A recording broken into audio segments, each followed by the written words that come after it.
Est-ce que vous êtes motivé aujourd'hui? J'espère que oui, parce que je vous ai préparé un petit test de français. On va faire une dictée.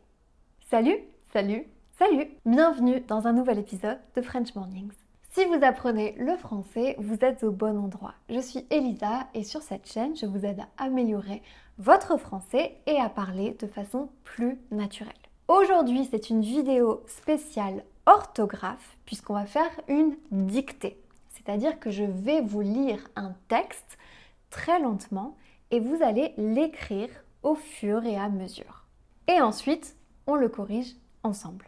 Alors, installez-vous bien, prenez une feuille et un crayon ou un stylo, activez les sous-titres si vous en avez besoin, mais pas pendant la dictée, et c'est parti.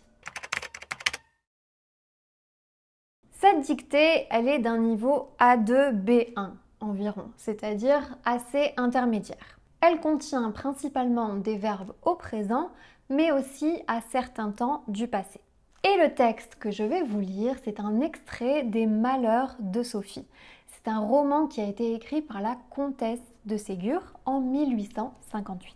Il raconte les aventures de Sophie de Réan, une petite fille d'une famille d'aristocrates qui ne fait que des bêtises. Avant de commencer, j'ai deux informations à vous donner. Dans ce texte, il y a des verbes au passé simple, avec une terminaison en A.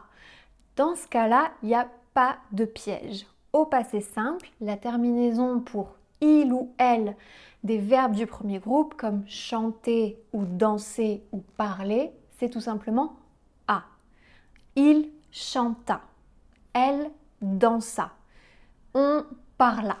Et deuxième information, on va parler de la ponctuation. On va parler des signes que vous devrez écrire aussi. Donc, voici le nom des signes de ponctuation que vous allez utiliser. Ces deux signes s'appellent des guillemets. Quand on fait une dictée, on dit ouvrez les guillemets pour annoncer qu'on va écrire ce premier signe et ensuite on dit fermez les guillemets pour annoncer qu'il faut écrire le signe de fin. Et dans la vie, on utilise aussi parfois l'expression entre guillemets quand on fait ce signe avec les doigts. Ensuite, ce signe s'appelle un point et celui-ci s'appelle une virgule. Maintenant que vous savez tout ce que vous devez savoir, est-ce que vous êtes prêts? Si oui, prenez une feuille et un crayon ou un stylo et c'est parti. Attention, n'écrivez pas sur votre téléphone ou sur l'ordinateur puisque très souvent vous allez avoir le correcteur automatique et ce serait tricher.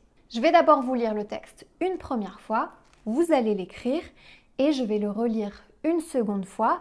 Cette fois-ci, essayez de relire et de corriger éventuellement les erreurs que vous voyez. Sophie se regarda un jour dans la glace, virgule. Sophie se regarda un jour dans la glace, virgule. Sophie se regarda un jour dans la glace, virgule, et trouva que ses sourcils étaient trop maigres, point. Et trouva que ses sourcils étaient trop maigres, point. Ouvrez les guillemets. Puisque, virgule, dit-elle, virgule, les cheveux deviennent plus épais quand on les coupe, virgule, les sourcils, virgule, qui sont de petits cheveux, virgule, doivent faire de même, point. Je répète. Ouvrez les guillemets. Puisque, virgule, dit-elle, virgule, les cheveux deviennent plus épais quand on les coupe, virgule, les sourcils, virgule, qui sont de petits cheveux, virgule, doivent faire de même, point. Je répète encore une fois. Ouvrez les guillemets. Puisque, virgule, dit-elle, virgule, Les cheveux deviennent plus épais quand on les coupe, virgule, les sourcils, virgule, qui sont de petits cheveux, virgule, doivent faire de même. Point. Je vais donc les couper pour qu'ils repoussent très épais. Point. Fermez les guillemets. Je vais donc les couper pour qu'ils repoussent très épais. Point. Fermez les guillemets. On termine presque. Et voilà Sophie qui prend des ciseaux et qui coupe ses sourcils aussi courts que possible. Et voilà Sophie qui prend des ciseaux et qui coupe ses sourcils aussi courts que possible. Point. Et voilà Sophie qui prend des ciseaux et qui coupe ses sourcils aussi courts que possible. Point. Elle se regarde dans la glace, virgule, trouve que cela lui fait une figure toute drôle, virgule, et n'ose pas rentrer au salon. Point. Elle se regarde dans la glace, virgule, trouve que cela lui fait une figure toute drôle, virgule, et n'ose pas rentrer au salon. Point. Alors, comment ça s'est passé? Je vais vous relire le texte une deuxième fois. Prenez bien le temps de vérifier les terminaisons des verbes et pensez aussi au pluriel. Attention en général aux lettres muettes en français. Sophie se regarda un jour dans la glace, virgule, et trouva que ses sourcils étaient trop maigres. Point. Ouvrez les guillemets. Puisque, virgule, dit-elle, virgule, les cheveux deviennent plus épais quand on les coupe, virgule, les sourcils, virgule, qui sont de petits cheveux, virgule, doivent faire de même. Point. Je vais donc les couper pour qu'ils repoussent très épais. Point. Fermez les guillemets. Et voilà Sophie qui prend des ciseaux et qui coupe ses sourcils aussi courts que possible. Point. Elle se regarde dans la glace, virgule, trouve que cela lui fait une figure toute drôle, virgule, et n'ose pas rentrer au salon. Point. Est-ce que c'est bon? Alors maintenant, on passe à la correction. La première phrase, c'est Sophie se regarda un jour dans la glace et trouva que ses sourcils étaient trop maigres. Attention, c'est ici qu'on a les verbes au passé simple dont je vous ai parlé. Mais on n'a pas de piège. Sophie se regarda à et trouva à, tout simplement. Ensuite, on a un pluriel dans cette phrase avec des sourcils trop maigres. Attention à bien mettre le S à sourcils et aussi à l'adjectif maigre. Attention aussi à ses sourcils. C'est s'écrit avec un S parce que ce sont les siens. Ses sourcils à elle. Et l'expression se regarder dans la glace, si vous ne la connaissez pas, ça veut dire se regarder dans le miroir. C'est un mot qui est un peu moins utilisé. Le mot glace, c'était plutôt utilisé à cette époque-là, aujourd'hui moins. Et si vous voulez comprendre exactement tout le vocabulaire de cette dictée, vous le trouverez dans le PDF qui est en description. On passe à la deuxième phrase. Puisque, dit-elle, les cheveux deviennent plus épais quand on les coupe, les sourcils qui sont de petits cheveux doivent faire de même. Ici, on a deux verbes assez irréguliers, les verbes devenir et devoir qui sont conjugués au présent. Les cheveux deviennent, c'est du pluriel, donc la terminaison c'est ENT. Et la conjugaison c'est deviennent au présent.